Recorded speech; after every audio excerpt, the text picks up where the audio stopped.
اس کا موضوع ہے کہ ہمیں اولیاء کرام کی بارگاہ میں کس طرح حاضر ہونا چاہیے، کیسے جانا چاہیے۔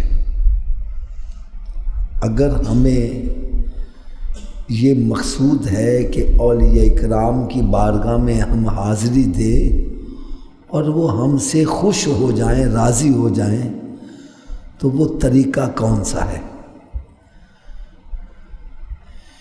اس لیے کہ آج کچھ ایسے افراد ہیں جو ایسے غلط طریقے اختیار کر رہے ہیں جس سے ہمارے اہل سنت والجماعت بریلوی مسلک بدنام ہو رہا ہے۔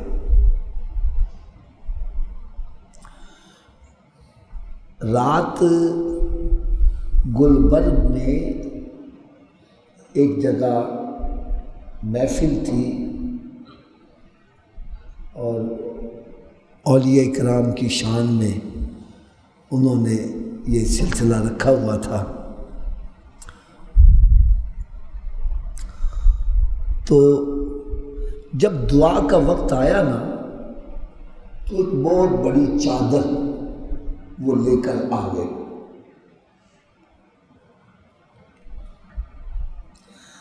تو آج کل داتا صاحب رحمت اللہ کا عرس ہو رہا ہے، تو آپ نے بھی شاید یہ منظر دیکھا ہو، کچھ افراد وہ چادر لے کر پکڑ کر جاتے ہیں اور ایک ڈھول والا آگے ڈھول بجا رہا ہے اور بندے آگے بھنگڑے ڈال رہے ہیں، اور پھر وہ اسی طرح ناچتے ہوئے اور بھنگڑے ڈالتے ہوئے وہاں جاتے ہیں اور وہاں جا کر وہ چادر دے کر تو پھر واپس آ جاتے ہیں۔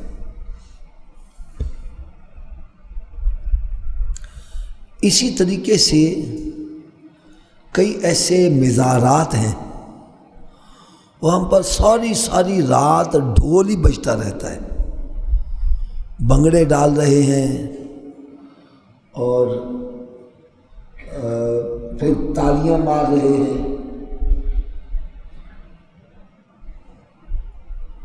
ایک آپ کو بڑی ایمان افروز بات سناؤں معذرت کے ساتھ۔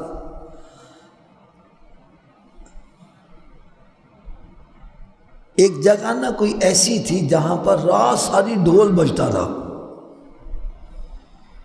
اور پھر ناچ گانا ہوتا رہا، بھنگڑے ڈالتے رہے، اور صبح کا جب وقت ہونے لگا نا تو وہ کسی مولوی صاحب کو پکڑ کر لے آئے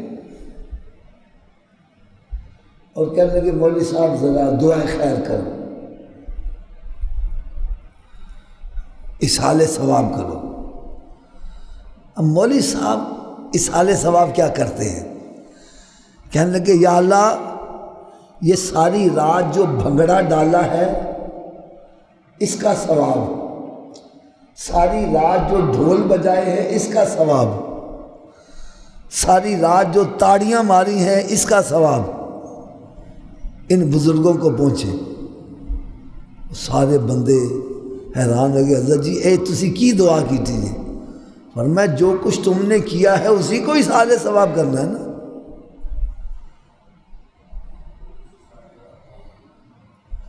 جو کچھ تم ساری رات کرتے رہے ہو اسی کا ثواب پہنچانا ہے نا۔ یار کس قدر افسوس کی بات ہے، گئے ہم اصحال ثواب کے لیے ہے، اور اصحال ثواب تو اس چیز کا ہوگا جس کے کام کے کرنے سے ہمیں ثواب ملے، نیکیاں ملے۔ جو ہمیں نیکی ملتی ہے ہم کہتے ہیں یا اللہ اس کا ثواب فلاں کو پہنچا۔ وہ کون کون سی نیکیاں ہیں؟ میرے آقا صلی اللہ تعالی علیہ وسلم نے ارشاد فرمایا الف لام میم، ایک حرف نہیں ہے، الف علیحدہ ہے، لام علیحدہ ہے، میم علیحدہ ہے۔ جو بندہ الف لام میم کی تلاوت کرتا ہے رب تعالیٰ اس کو 30 نیکیوں کا ثواب عطا فرماتا ہے۔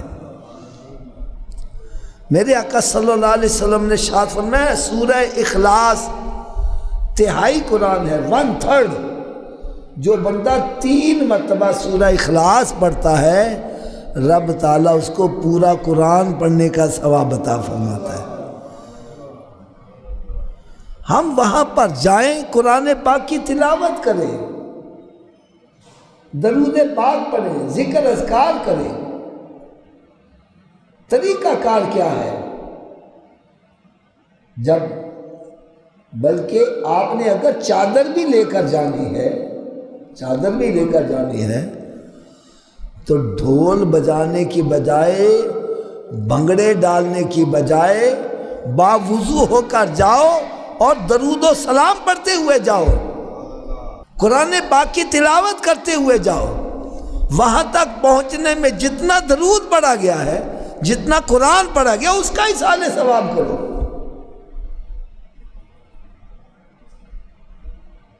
ہم نے عجیب چکر چلا دیا ہے،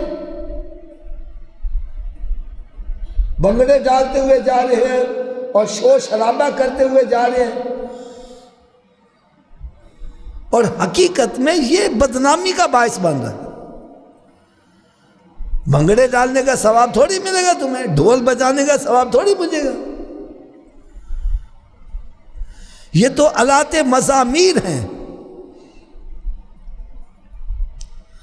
میرے آقا صلی اللہ تعالی علیہ وسلم نے ارشاد فرمایا آلات مزامیر حرام ہے، بلکہ ایک صحابی رضی اللہ تعالیٰ عنہ حاضر ہوئے، عرض کرنے لگے یا رسول اللہ صلی اللہ علیہ وسلم میرے چھوٹے چھوٹے بچے ہیں، آمدن کا ذریعہ میرے پاس کوئی نہیں، صرف یہی ہے کہ میں وہ ڈھول وغیرہ بجاتا ہوں، آلات مزامیر، وہ اس سے میرا یہ روٹی کا سلسلہ چلتا ہے، تو آپ مجھے اس کی اجازت عطا فرما دیں، کسی اور کو چاہے نہ دیں۔ تو میرے آقا صلی اللہ علیہ وسلم کے رخ انور پر جلال آ گیا، فرمایا میرے صحابی تو مجھ سے اس کام کی اجازت طلب کر رہا ہے جس کے خلاف جہاد کرنے کے لیے رب نے مجھے بھیجا ہے؟ فرمایا میں آلات مزامیر کے خلاف جہاد کرنے کے لیے آیا ہوں۔ تو جہاد دشمن کے خلاف کیا جاتا ہے، اپنوں کے خلاف جہاد نہیں ہوتا۔ تو یہ آلات مزامیر دشمن ہے، ہم یہ بجا رہے ہیں اور سمجھتے ہیں اللہ کا ولی بڑا خوش ہو رہا ہے۔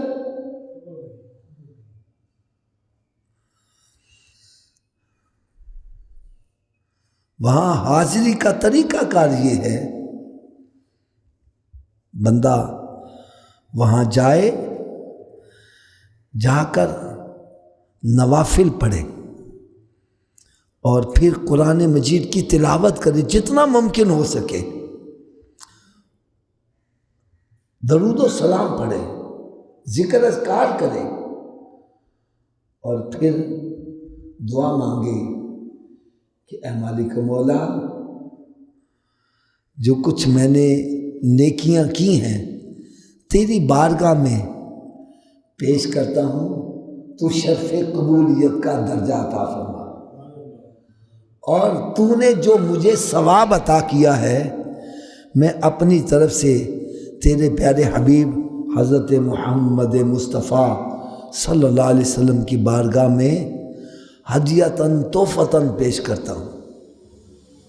پھر اسی طرح سرکار صلی اللہ علیہ وسلم کے وسیلہ جلیلہ سے جمیع انبیاء کرام، جمیع صحابہ کرام، جمیع اولیاء کرام، جمیع المومنین والمومنات والمسلمین والمسلمات الاحیاء منہم والاموات، جو زندہ ہیں ان کو بھی، جو انتقال کر گئے ان سب کو اصالِ ثواب کریں۔ بلکہ ہمارے بہت بڑے بزرگ مفتی عزیز احمد صاحب بدایونی رحمۃ اللہ تعالی علیہ، آپ ارشاد فرمایت کرتے تھے کہ جب اصالِ ثواب کرو تو جنوں کو بھی، جنوں میں بھی مسلمان ہیں ان کو بھی اصالِ ثواب کیا کرو۔ جنوں کی تعداد انسانوں سے کہیں زیادہ ہے، فرمایا رب تعالیٰ سب کو پورا پورا ثواب عطا کرے گا، اور سب کے مجموعے کے برابر ثواب ہمیں بھی عطا کرے گا۔ اور پھر خصوصاً جن بزرگوں کی بارگاہ میں حاضر ہو ان کی بارگاہ میں نذرانہ پیش کرو۔ ایک آپ کو بڑی ایمان افروز بات سنانے لگا، بڑی ایمان افروز۔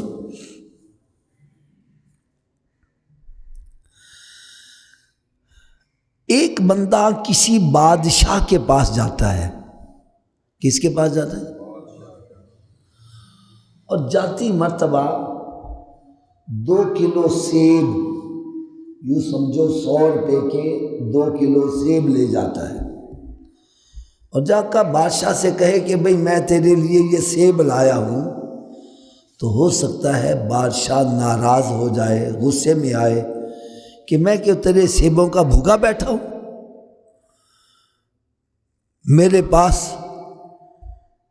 وہ 400-500 روپے کلو والے سیب موجود ہیں۔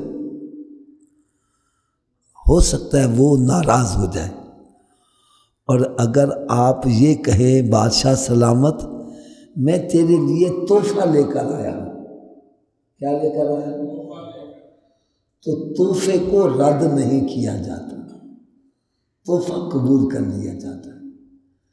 میرے آقا صلی اللہ علیہ وسلم نے ارشاد فرمایا تحفہ دو محبت بڑھے گی، تو تحفہ رد نہیں کیا جاتا، قبول کر لیا جاتا ہے۔ اور جب بادشاہ تحفہ قبول کر لیتا ہے تو وہ یہ نہیں کہتا یہ 100 روپے کا میرے لیے تحفہ لایا ہے میں بھی 100 روپیہ ہی اس کو لوٹاؤں، نہیں، وہ کہتا ہے یہ اپنی حیثیت کے مطابق تحفہ لایا ہے، اب میں اپنی شان کے مطابق اس کو نوازوں، وہ اپنی شان کے مطابق نوازے گا۔ تو جب ہم اولیاء کرام کے مزارات پر حاضری دیں، اللہ کرے ہم سب کو مدینہ طیبہ کی حاضری نصیب ہو جائے، سونے آقا صلی اللہ علیہ وسلم کے دربار اقدس کی حاضری ہو، تو وہاں جا کر اس طرح دعا مانگو کہ یا رسول اللہ صلی اللہ علیہ وسلم یہ میں آپ کی بارگاہ میں تحفہ اور نذرانہ لے کر آیا ہوں، اور میں نے اپنی حیثیت کے مطابق آپ کی بارگاہ میں نذرانہ پیش کیا ہے، اب آپ اپنی شان کے مطابق مجھے بھی نوازیں۔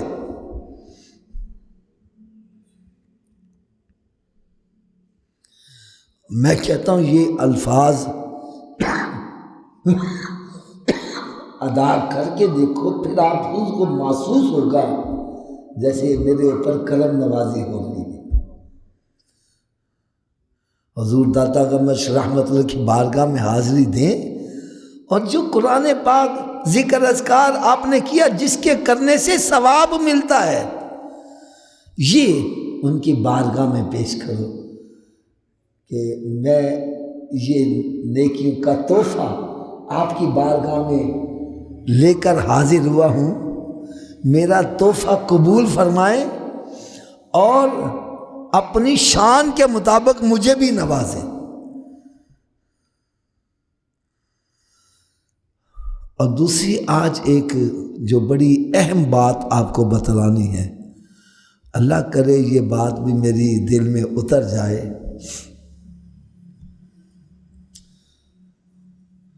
چودھری صاحب ہم بھی اسی بارگاہ میں جا رہے ہیں، حضور داتا گنج بخش رحمت اللہ کی بارگاہ میں ہم بھی جا رہے ہیں، اور اسی بارگاہ میں خواجہ خواجگان خواجہ معین الدین چشتی اجمیری رحمت اللہ نے بھی حاضری دی، بلکہ ان کا چلا گاہ ابھی بنی ہوئی ہے، حجرہ اعتکاف، جہاں پر آپ نے بیٹھ کر اعتکاف کیا، حجرہ کیا، چلہ کیا، اس حجرہ بھی موجود ہے آج۔ اچھا، میرا ایک سوال یہ ہے کہ جو خیرات ان کو ملی آج ہمیں نہیں مل رہی، وجہ کیا ہے؟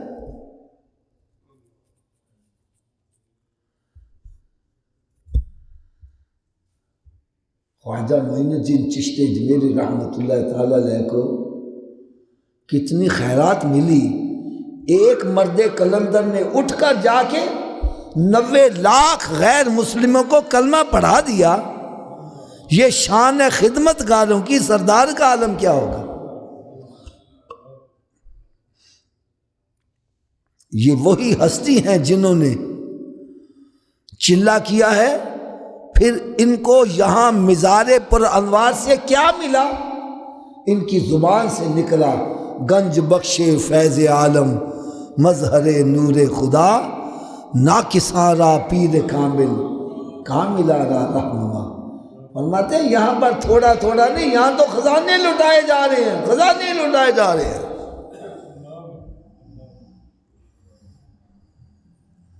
یہ کون کہہ رہا ہے؟ وہ ہستی کہہ رہی ہے کہ آپ ایک مرتبہ جنگل میں تشریف لے جا رہے ہیں، دیکھا کہ آگ بھڑک رہی ہے. آپ نے مرید کو بھیجا، جاؤ دیکھو یہ آگ کیسے جل رہی ہے. اس نے آ کر بتلایا جی یہ آتش پرست ہے، آگ کی پجاری، آگ کی عبادت کر رہے ہیں، پوجا کر رہے ہیں. آپ نے فرمایا چلو ہم ان کو بھی اسلام کی دعوت دیتے ہیں. چلے گئے. وہاں پر بڑے آتش پرست اکٹھے ہیں. جو ان کا گرو گھنٹال تھا اس کے پاس جا کے کہنے لگے بھائی تم کیا کر رہے ہو؟ کہنے لگے ہم آگ کی پوجا کر رہے ہیں. فرمایا کب سے کر رہے ہو؟ کہنے لگے ہمیں کئی سال ہو گئے کرتے ہوئے. فرمایا اتنا عرصہ کرتے ہوئے اس کی عبادت ہو گیا تو اب یہ آگ تمہیں جلائے گی تو نہیں نا؟ وہ کہنے لگے نہیں جی آگ کا کام تو جلانا ہے، کوئی بھی ہو اس کو جلائے گی. فرمایا جس کی تم پوجا کر رہے ہو وہ تمہیں جلائے گی، اور جس کی میں پوجا کرتا ہوں اس کا حکم نہ ہو تو یہ آگ جلا نہیں سکتی. کہنے لگے یہ کیسے ہو گیا؟ آگ کا کام ہی جلانا ہے، جو بھی جائے گا اس کو جلائے گی. اس کا ایک بچہ تھا چھوٹا، آپ نے گود میں اٹھایا اور آگ میں چھلانگ لگائی. وہاں چیخیں وہ بلند ہو گئی، وہ بابا بچے کو جلا رہا ہے. سارے ادھر ادھر جو بکھرے تھے اکٹھے ہو گئے. آپ کافی دیر آگ میں رہے اور جب باہر نکلے آپ کے جسم کا ایک بال بھی نہ جلا، بلکہ آپ کے ہاتھوں کی برکت سے وہ بچہ بھی محفوظ رہا. وہ سارے کے سارے کلمہ پڑھ کے مسلمان ہو گئے. اسی بارگاہ میں میاں شیر محمد صاحب رحمۃ اللہ تعالیٰ بھی آئے. اسی بارگاہ میں پیر میر علی شاہ صاحب رحمۃ اللہ بھی آئے. اسی بارگاہ میں بابا فرید گنج شکر رحمۃ اللہ تعالیٰ بھی حاضر ہوئے. میرا سوال یہ ہے جو ان کو ملا آج ہمیں نہیں ملا، وجہ کیا ہے؟ بارگاہ وہی ہے.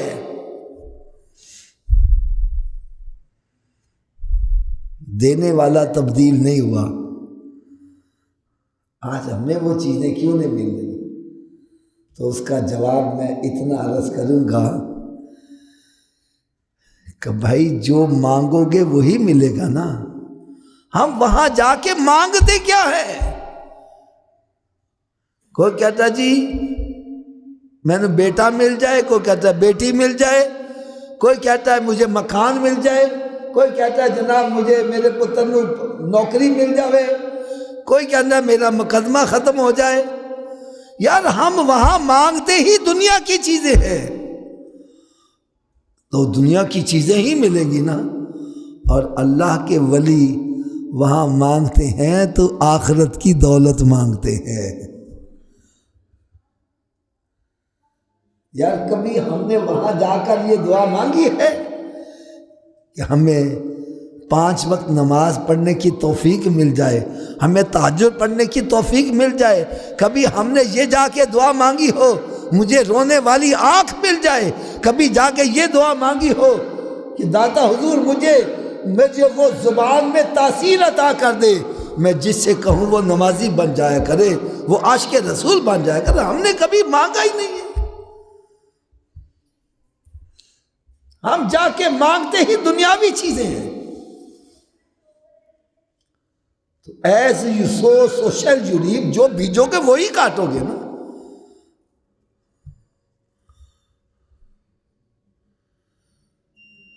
بلکہ مجھے ابھی تک یاد ہے ایک بزرگ کی بارگاہ میں مجھے حاضری کا موقع ملا. بہت بڑے ولی کامل حضرت صاحب، انہوں نے بہت بڑی مسجد بنائی تھی، بڑی عالی شان، اور لنگر آپ کا جاری ہے، اور مریضوں کے لیے انہوں نے بندوبست کیا ہوا ہے فی سبیل اللہ. آنکھوں کے آپریشن ہو رہے ہیں، بڑی دنیا آ رہی ہے جا رہی ہے، اور خود ایک کچی جھگی میں رہتے ہیں، اور الفی ہوتی ہے نا، الفی، وہ الفی کھدر کی وہ پہنتے تھے، تو ننگے پاؤں. ایک مرتبہ وہ جب مسجد میں آتے نا تو لوگ ادب سے کھڑے ہو جاتے ایسے دائرہ بنا کے. تو ایک مرتبہ بندے کھڑے ہیں تو آپ بھی کھڑے ہیں، فرمانے لگے دیکھو یہ سب دنیا کے کتے آئے ہوئے ہیں، یہ دنیا کے سب کتے آئے ہوئے ہیں.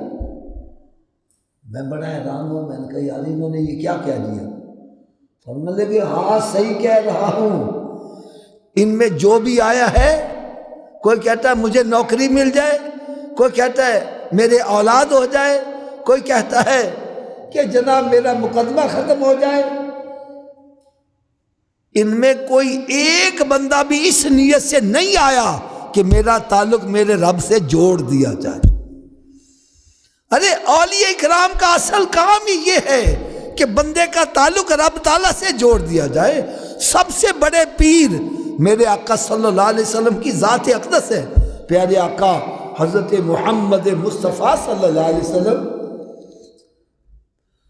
آپ کی بارگاہ میں اگر بلال حبشی رضی اللہ عنہ آئے ہیں تو غریب ہی ہیں، ابو ذر غفاری رضی اللہ آئے وہ بھی غریب ہی ہیں.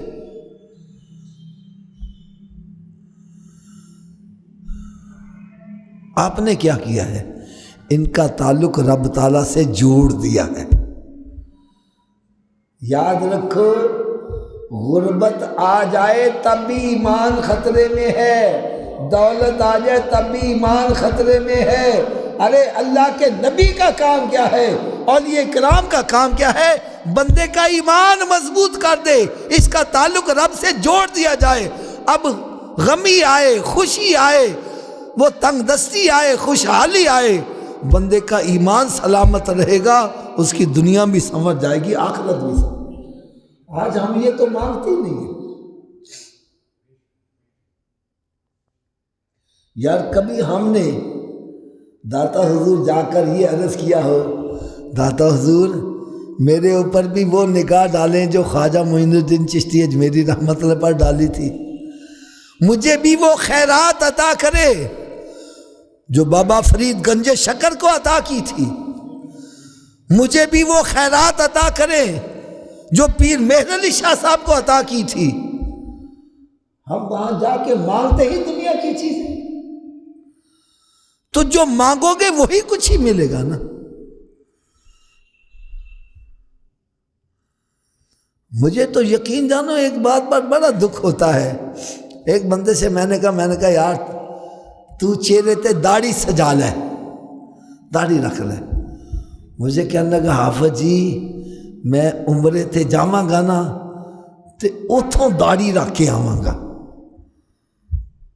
میں نے کہا یار بڑا ہی مجھے دکھ ہوا ہے. کہنے لگا کیا؟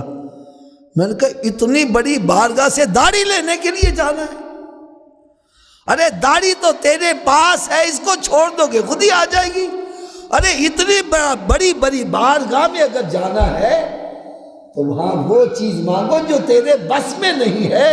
وہاں جا کے دعا مانگو تو یہ مانگو یا رسول اللہ صلی اللہ علیہ وسلم مجھے اپنے غم کی خیرات عطا فرمائے، مجھے آپ کے غم میں رونے والی آنکھ مل جائے، مجھے وہ زبان مل جائے، میں جس سے کہوں وہ نمازی بن جائے کرے، جس سے کہوں وہ آپ کے عشق میں مچلنے والا بن جائے، میں جس سے کہوں وہ سیدھے راستے پر آ جائے، وہ گناہوں کو چھوڑنے والا نیکیاں کرنے والا بن جائے.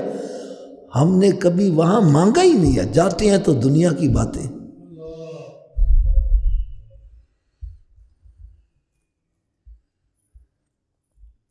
تو جو مانگو گے وہی کچھ ہی ملے گا کہ جی ہم نے یہ مانگا ہو کہ مجھے تہجد کے وقت اٹھ کے نماز پڑھنے کی توفیق مل جائے. ہمارے نزدیک جو کچھ بھی ہے دنیا ہی ہے، آخرت کی فکر ہی نہیں ہے. اعلیٰ حدیث مبارکہ میں آتا ہے کہ رب تعالیٰ نے ارشاد فرمایا اگر یہ ساری دنیا کی ویلیو میرے نزدیک اگر مچھر کے پر کے برابر بھی ہوتی تو میں کسی غیر مسلم کو ایک لقمہ بھی کھانے کے لیے نہ دیتا. میرے نزدیک دنیا کی کوئی ویلیو نہیں، کوئی ویلیو نہیں. بلکہ کبھی کسی کو اتفاق ہوا ہو سمندر دیکھنے کا، سمندر میں کتنا پانی ہے ان کی آنکھوں کے سامنے آ گیا ہوگا، کھڑے ہو کر دیکھو جس طرح پانی پانی اور گہرائی کتنی ہے اس کا پتہ ہی نہیں. اب سمندر کے اندر انگلی ڈبو کر باہر نکال لو، آپ کی انگلی کے ساتھ ایک دو قطرے پانی کے لگ جائیں گے. اب یہ ایک دو قطرے پورے سمندر کے پانی کے مقابلے میں کیا حیثیت رکھتے ہیں؟ حدیث پاک میں آتا ہے دنیا کی ساری نعمتیں اکٹھی کرو، بڑے بڑے وائٹ پیلس اور بڑے بڑے محلات، بڑے بڑے باغیچے، یہ سب اکٹھے کر لو، جو انگلی کے ساتھ قطرے لگے ہیں دو پانی کے یہ وہ ہیں، اور جنت پورا سمندر ہے. ہم سمندر کی نہیں قطروں کی بات کرتے ہیں، مانگتے ہی قطرے ہیں.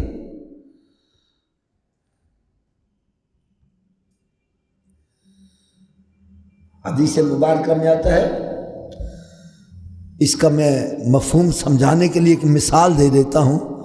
آپ ایک ملازم رکھتے ہیں اور اس سے کہتے ہیں کہ بھائی تم نے ایک دن میں یہ 100 مائک بنانے ہیں، پھر تجھے دیہڑی ملے گی. اگر وہ 200 مائک بنا دے تو ہم اس سے خوش ہو جائیں گے، خوش ہو کر کچھ اس کو انعام دیں گے، تنخواہ ڈبل کر دیں گے، یا اس کو کوئی موٹر سائیکل دے دیں گے، کوئی سائیکل دے دیں گے، کوئی انسینٹیو دے دیں گے. تو رب تعالیٰ نے ارشاد فرمایا جب میں اپنے بندے سے بہت زیادہ خوش ہو جاتا ہوں، بہت زیادہ خوش ہو جاتا ہوں، بہت زیادہ خوش ہو جاتا ہوں، اور پھر میں چاہتا ہوں اس کو انعام دوں، تو رب تعالیٰ فرماتا ہے میں اس کو 2 رکعت نفل پڑھنے کی توفیق عطا کر دیتا ہوں. یہ ہے انعام خدا بندی. ہم نے کبھی اس کی طلب کی ہے؟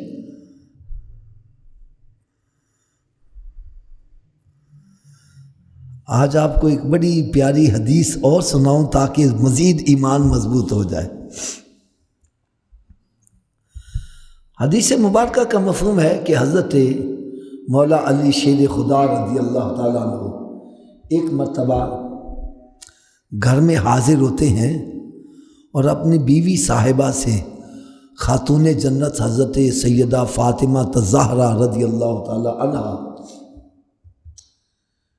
ان سے کہنے لگے کہ سرکار صلی اللہ علیہ وسلم کی بارگاہ میں مال غنیمت بہت زیادہ آیا ہے اور اس میں لونڈی اور غلام بھی بڑھے ہیں، تو اے فاطمہ تو بھی جا اور سرکار صلی اللہ علیہ وسلم سے کوئی لونڈی یا کوئی غلام لے کر آ جا، اس لیے کہ چکی پیستے پیستے تیرے ہاتھوں پہ چھالے پڑ گئے ہیں اور پانی کا مشکیزہ اٹھا کر لاتے لاتے تیرے جسم پر نشانات بن گئے ہیں، تو بھی جا کے کوئی لونڈی اور غلام لے آ تاکہ کام کاج میں ذرا آسانی ہو جائے. فرماتی حضرت فاطمہ الزہرا رضی اللہ تعالیٰ عنہ سونے آقا صلی اللہ علیہ وسلم کی بارگاہ میں حاضر ہوئیں تو سرکار صلی اللہ علیہ وسلم نے فوراً فرمایا اے فاطمہ میں تجھے آج کوئی ایسی چیز عطا نہ کروں جو لونڈی اور غلام سے بہتر ہو. عرض کرتے ہیں یا رسول اللہ ضرور بتلائیں. فرمایا نماز کے بعد 33 مرتبہ سبحان اللہ، 33 مرتبہ الحمدللہ اور 34 مرتبہ اللہ اکبر پڑھ لیا کر، یہ لونڈی اور غلام سے بہتر ہے، لونڈی اور غلام سے۔ چودھری صاحب ایک بات میرے نا یار دل کو بڑی لگی۔ ایک بندہ میرے پاس آتا ہے، کہتا ہے حافظ صاحب مجھے 1000 روپیہ دے دو۔ میں اسے کہتا ہوں جاؤ یار تم نماز پڑھو اور مسجد میں صفائی کرو۔ اچھا وہ باہر نکل کے کیا کہتا ہے، یار پیسے نہیں دینے سے مذاق تے نہ کرنا، حجتاں تے نہ کرنا۔ یعنی میں نے اس کو نماز کی دعوت دی ہے، نماز کی طرف لگایا ہے، مسجد کی صفائی کی طرف لگایا ہے، اور وہ آگے سے کہتا ہے یار پیسے نہیں دینے سے حجتاں تے نہ کر دے، مذاق تے نہ کرنا۔ یعنی ہم مذاق سمجھ رہے ہیں۔ ارے ادھر دیکھو فاطمہ الزہرا سرکار کی لخت جگر ہے، وہ آئی ہیں لونڈی غلام لینے کے لیے، اور سرکار فرما رہے ہیں 33 مرتبہ سبحان اللہ، 33 مرتبہ الحمدللہ، 34 مرتبہ اللہ اکبر پڑھ۔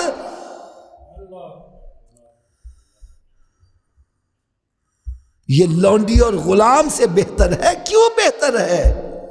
اس کی وجہ کیا ہے؟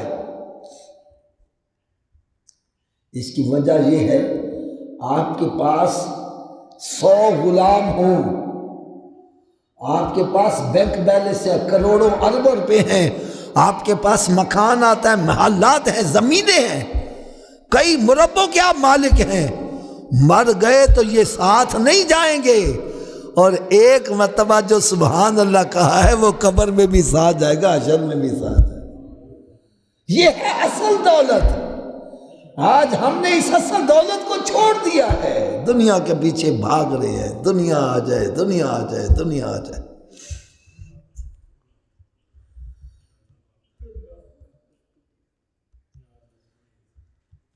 میرے آقا صلی اللہ علیہ وسلم نے ارشاد فرمایا، جو بندہ صبح کرتا ہے اس حال میں کہ میں نے نوٹ کیسے کمانے ہیں، مال کیسے کمانا ہے، اور رات سوتا ہے تو اسی فکر میں کہ میں نے صبح اٹھ کے نوٹ کیسے کمانے ہیں، فرمایا ایسے بندے کے جہنمی ہونے میں شک نہیں کرنا چاہیے۔ جو بندہ مارکیٹ کے اندر سب سے پہلے جا کے دکان کھولتا ہے اور سب سے آخر میں بند کرتا ہے، آپ سمجھتے ہیں اس کا مقصد کیا ہے؟ پہلا گاہک بھی میرے کو ہی آوے تو آخری گاہک بھی میرے کو ہی آئے۔ فرمایا جو مارکیٹ کے اندر سب سے پہلے دکان کھولتا ہے، سب سے آخر میں بند کرتا ہے، ایسے بندے کے جہنمی ہونے میں شک نہ کیا کرو۔ اور جو بندہ سب سے پہلے مسجد میں آتا ہے اور سب سے آخر میں مسجد سے نکلتا ہے، ایسے بندے کے جنتی ہونے میں شک نہ کیا کرو۔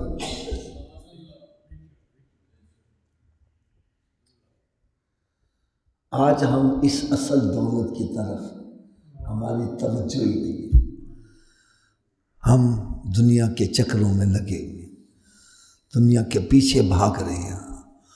بلکہ یقین جانو حالت تو یہ ہے، اس ذلیل دولت کی خاطر، اس ذلیل دنیا کی خاطر ہمیں اپنا ایمان بھی بیچنا پڑے تو ہم گریز نہیں کرتے، ایمان جاتا ہے تو چلا جائے، ہمارے پاس دولت آنی چاہیے۔ اس ذلیل دنیا کی خاطر اللہ ناراض ہوتا ہے تو ہو جائے، ہمیں دولت ملنی چاہیے۔ رشوت کے پیسے مل رہے ہیں، سود کے پیسے مل رہے ہیں، کبھی ہم نے کہا نہیں ہمیں نہیں چاہیے، ان کے لینے سے اللہ ناراض ہوگا، یہ کہتا تھا آپ ہمیں ناراض ہو جائے، آن دیو بس، پیسہ آنا چاہیے۔ چاہے وہ یتیموں کے مالوں پر قبضہ کر کے آئے، بھائیوں کی جائیدادوں پر قبضہ کر کے آئے، بہنوں کی جائیدادوں پر قبضہ کر کے آئے، پیسہ آنا چاہیے، پیسہ آنا چاہیے۔ قرآن مجید فرقان حمید میں رب تعالیٰ نے ارشاد فرمایا، الہاکم التکاثر حتی زرتم المقابر، تمہیں کثرت کی خواہش نے غفلت میں رکھا، یہاں تک کہ تم نے قبروں کو جا دیکھا، یعنی قبروں میں پہنچ گیا ہے، نفس پھر بھی نہیں باز رہا۔ تو پیارے اسلامی بھائیوں، اپنی سوچوں کو تبدیل کرو۔ آج کے درس میں جو میں نے پہلی بات بتلائی، بزرگوں کی بارگاہ میں حاضری دینی ہے، اصال ثواب کرنا ہے، یہ تحفہ ہے۔ اور اصال ثواب کس چیز کا ہوتا ہے؟ جس سے کرنے سے نیکی ملتی ہے۔ ڈھولوں سے ثواب نہیں ملتا، بھنگڑے ڈالنے سے ثواب نہیں ملتا، تاڑیاں مارنے سے ثواب نہیں ملتا۔ قرآن پڑھنے سے ثواب ملے گا، درود پاک پڑھنے سے ثواب ملے گا، نوافل پڑھنے سے۔ اس کو اصال ثواب کرو۔ اور دوسرا یہ ہے کہ ان بزرگوں کی بارگاہ میں جاؤ تو تحفہ پیش کرو، یہ اصال ثواب کا۔ پھر ان کی بارگاہ میں عرض کرو میں نے اپنی حیثیت کے مطابق تحفہ پیش کیا، اب آپ اپنی شان کے مطابق مجھے مانگو۔ پھر ان کی بارگاہ میں وہ چیز مانگو جس سے ہماری عاقبت درست ہو جائے۔ ہر وقت دنیا دنیا دنیا دنیا مانگتے رہنا یہ صحیح نہیں ہے۔ ان کی بارگاہ میں جاؤ تو یہ دعا بھی مانگو، حضرت صاحب ہاں ساڈے اتنے بھی وہ نظر پا دیو جڑی خواجہ صاحب دے اتنے پائی سی، سانو بھی وہ بھیک عطا کرو جڑی پیر مہر علی شاہ صاحب نے عطا کی سی، سانو بھی وہ خیرات عطا کرو جڑی میاں شیر محمد صاحب رحمت اللہ عطا کی سی۔ تو پھر دیکھو انشاءاللہ تعالیٰ کیویں فیض ملدا وے۔ اللہ تعالیٰ کو دعا ہے کہ اللہ تعالیٰ میں تے تاں سارے عمل کرن دی توفیق عطا